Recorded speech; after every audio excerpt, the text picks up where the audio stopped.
Got in, glove save made, bounces up into the air, goes down in the left wing half boards, where the Cougars try to take it back and get it out in the neutral zone. A great chance for Schwartz there, and then that one quickly thrown in and blockered away to the left corner.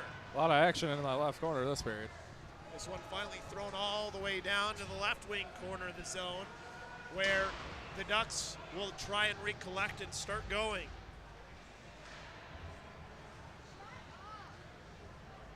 Back to the right wing corner. On the near side, comes out to the neutral zone, and on the far side. Backhanded free, and back out to the neutral zone. Pass into the middle as it gets on Lindsay's stick. Lindsay in the left circle sends a shot in, and the rebound came free, but it's deflected away by the Ducks. Great save coming out and being big in his net was Levesque. If he's further back, Vince, that rebound goes right to a Cougar player. And then we have a whistle here behind the Cougars net. Yeah, and it looks like the referee was right there to stop a few players from changing on that icing play by the Dallas Ducks. So going to have a few tired defensemen there.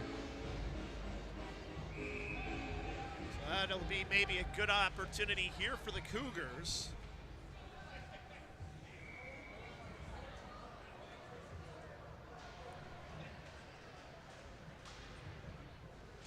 5:12 left to go in this second period. I think the amount of time this has been taking, though, kind of helps the Ducks, huh?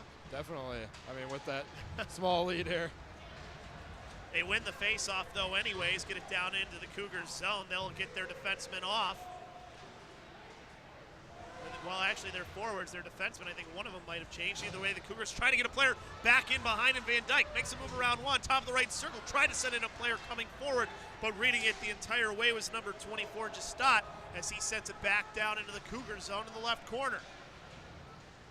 Right wing corner and along the end boards, it bounces up towards the slot for a shot opportunity. It bounces off another player, and that one finally got on goal. Jones made the save in the butterfly, and down to the left wing corner, Cougars take it back. Send it out through the neutral zone and down. This will be an icing for the Cougars maybe, but getting to the puck first was number 15, and Marinovich. Marinovich backhanding it free down in the right wing corner as players go off for the change. And now it goes back over to the far side, backhanded pass that hits off the leg of a player. And now the Ducks controlling back in their own end. 4 minutes left to go. There's a turnover opportunity out in front, and trying to shove it in towards the net was the player who ended up taking that puck away. Looks to be trying to see the number on their jersey. I believe that was number 12 in Fullenwieder.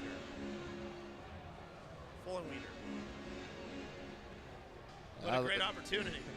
I mean, unfortunate there, you know, Dallas Ducks goalie definitely, thankfully, able to hold his pipe there. I don't think he knew that player was going to cut off that pass, and made a big save there and a great jumping on that loose puck. Either way, like along the right wing, down into the zone with the puck went number 11 in Vela as he got it into the Ducks zone. Sent back down in behind the net. It goes for number 20 on the Cougars instead, in Delbrasini, the goal scorer for the Cougars, the lone goal scorer in this game so far, as there was almost a buddy pass, but it ends up being a turnover. Right circles, there's a shot that just goes wide from Kraus, and then a whistle. Let's see where that whistle puts the puck. Yeah, looks like it just hopped a little bit out of play there. Yeah, it might have hit that netting, so it'll be a face-off somewhere inside the Cougar zone.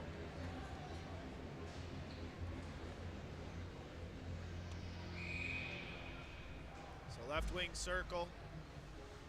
Face-off oncoming in just a moment.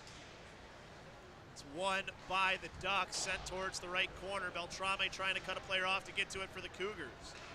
Cougars do have control in their own near circle. Make a cross-ice pass along the left wing. Streaking into the zone goes number 15 in Peters. It's Peters sent a pass up to the right point. Whiffing on his opportunity there was Madonia as the puck got away from him a little bit. And this one will go all the way down back into the Ducks zone for an icing. So bring it back into the Ducks zone.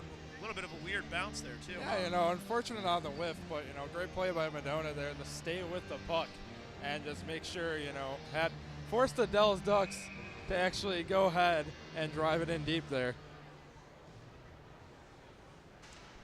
As the face-off from the right circle won by the Cougars for a moment, or sorry, by the Ducks, and then they just throw it down into the Cougars zone, where the Cougars will recollect and try to start back up ice. Marcuselli along the left wing, gets around one into the left circle, weaving his way in, trying to send a shot in, but it goes wider than that into the right wing corner. Beltrame grabbing it out of the air as he tried to control but got hit from behind. That allows for the player to come in on a one-on-one who tried to take a shot opportunity in St. Germain.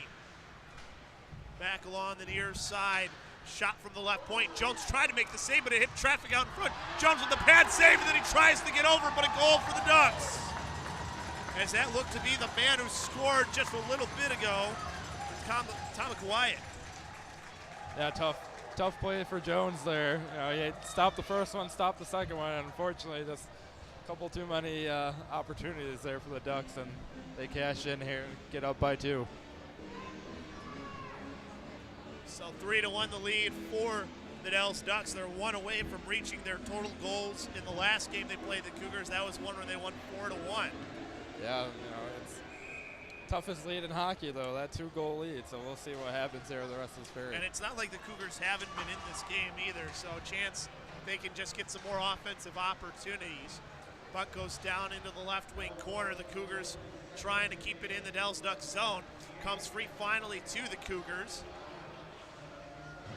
as it's wristed back down in behind the net towards Bishop. Bishop backhands one towards the net, came free. Bouncing puck goes into the left wing half boards. Backhanded back down low by Borth. Borth, and then he gets it off to number 19 and Van Dyke, who sends it back down in behind the net. Backhand pass behind from the player in behind in Del Brasini, and instead it's out along the right wing. Maybe a one-on-one opportunity here as there's a hit put on the player coming in. And frees the puck back up for the Cougars along the near side. Making his way around one, at least getting out into the neutral zone, was Del Brasini. At his own blue line, Cougars take it back. D-to-D pass, and then back over to the near side for Borth. Borth along the right wing, sends this one forward, hits off of the player in number 19 in Francis. That allows for the Cougars to make a wholesale change. Back along the near side, it's backhanded down in the left corner by Justat, where Marston will get to it first for the Cougars, but he gets hit off the puck and it comes free down in the left wing corner. And there the buzzer going off, but that's on the other side of the ice. We still got about a minute left here to go on this side for the Cougars, as the cross ice pass hits off of the stick of its intended target at number 15 in Marinovich, as he could not keep control of it. Back along the right wing, it's dumped down in by Borth as the Cougars look to try and take it back. Trying to get to the puck was Rifle just out of his reach, but he battles for it along the right wing half boards. 2 players there. This one gets out into the neutral zone, bounces off Beltrami, pushes the player Nielsen towards the side, or at least slow things down, and then it goes to the right wing to Mowry, as Mowry will throw it down in behind the net. And Beltrami will have it back here as we are at 23 seconds left to go in this second period. Along the right wing, trying to go around one, but couldn't hold on to the puck, was Rifle. And the Ducks will just send this one back in, content with taking a 2-goal lead into this third period. And then the Cougars will send it down towards the left corner. Racing hard to keep that from happening, for an icing at least, was Lenzi. But that'll do it for the second period. So after 2, it's 3-1, the lead for the Dells Ducks. Yeah, you know, that tough break there for the Cougars. They had their 1 goal that was called a no-goal. Think of goalie interference, we want to say. I think we've come to the conclusion there. And then, you know, the Dells Ducks were able to cash in with another goal and get that 2-goal lead there. Yep, able to get a 2-goal lead. So we will take a quick timeout, and then we'll be back with third period action here between the Dells Ducks and the Chicago Cougars here on FastHockey.com, powered by the Illinois Media School Network.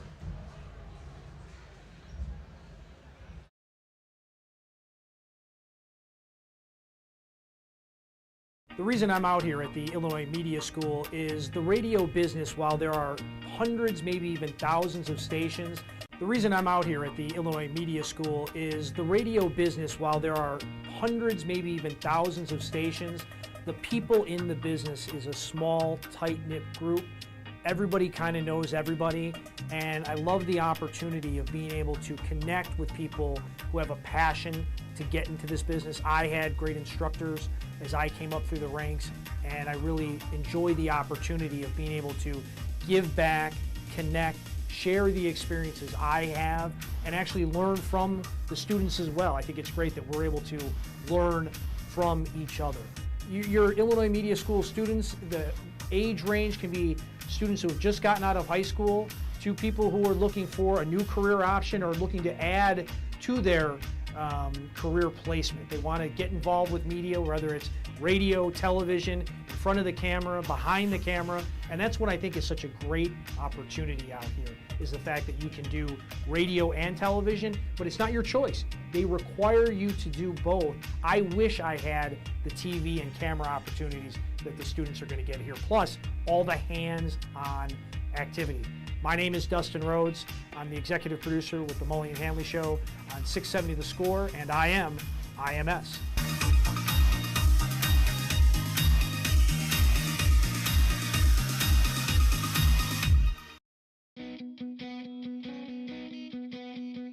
How did I hear about IMS? Well, it was about 16 years ago, and I was doing college radio just for fun. Had no purpose whatsoever until a buddy of mine, Dave Durov, who signed up for classes that same time I was there, told me about IMS, and I signed up.